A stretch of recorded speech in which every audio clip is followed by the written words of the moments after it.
have a list of a couple of costumes that I was wondering if I could maybe be for Halloween. Okay. So, Jasmine from Aladdin.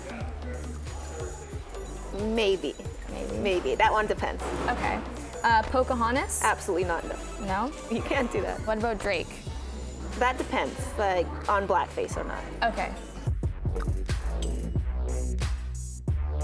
Halloween is coming and I'm excited because I love dressing up. If Justin Trudeau taught us anything during the recent election campaign, it's this. Dressing in blackface and brownface is never a good idea. Well, it's troubling. I mean, it's insulting. I shouldn't have done that.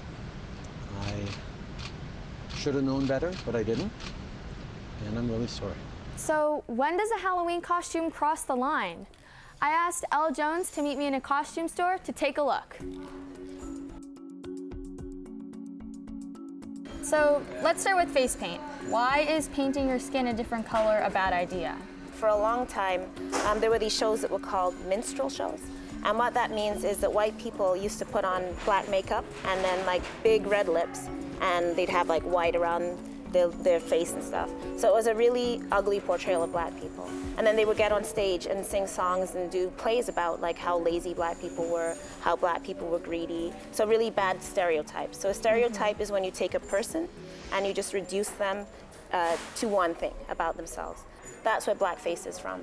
So when we see somebody doing that, it's a really offensive image for people. What about these? Do they cross the line? So I'm not saying you couldn't find a situation where you could wear this wig. Like maybe you're just being a clown with black hair. That's possible. Yeah, okay. But definitely don't do this if you're like, I'm gonna dress up like a black person and make fun of black people. And what about this? Okay, so I'm guessing this is like a Pirates of the Caribbean hat. Is this what we're looking at? I think so. Jack yeah. Sparrow. So I guess if you're actually being Jack Sparrow, this is okay. But what we're kind of looking at is like fake dreadlocks. So if you're not being Jack Sparrow, that's a bad idea. Indigenous themed costumes used to be a thing, but now you hear people say culture isn't a costume. What do you think about that? So you said it the best, culture's not a costume. Indigenous people are living people. If you're an Indigenous woman and girl in this country, you often don't have as much power as other people, and because of that, a lot of people commit crimes against Indigenous women or even kill them. You definitely don't want to go as like sexy Pocahontas or as like Indigenous princess.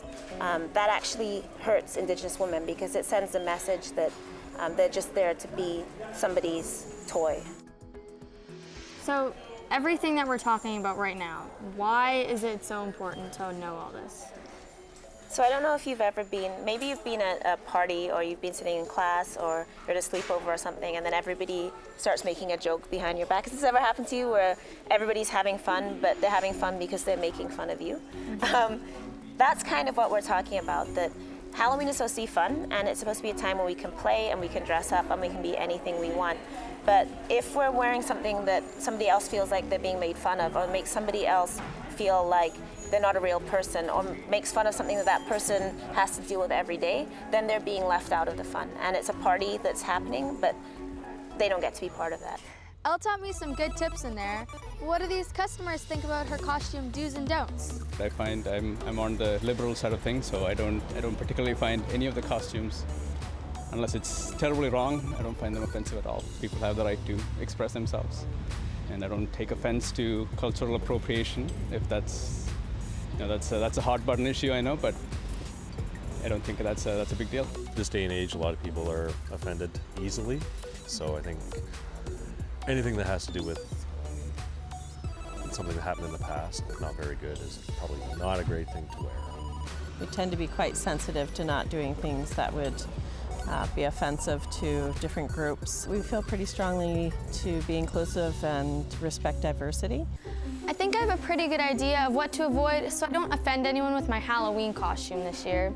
But as you can see, there is still a lot of options.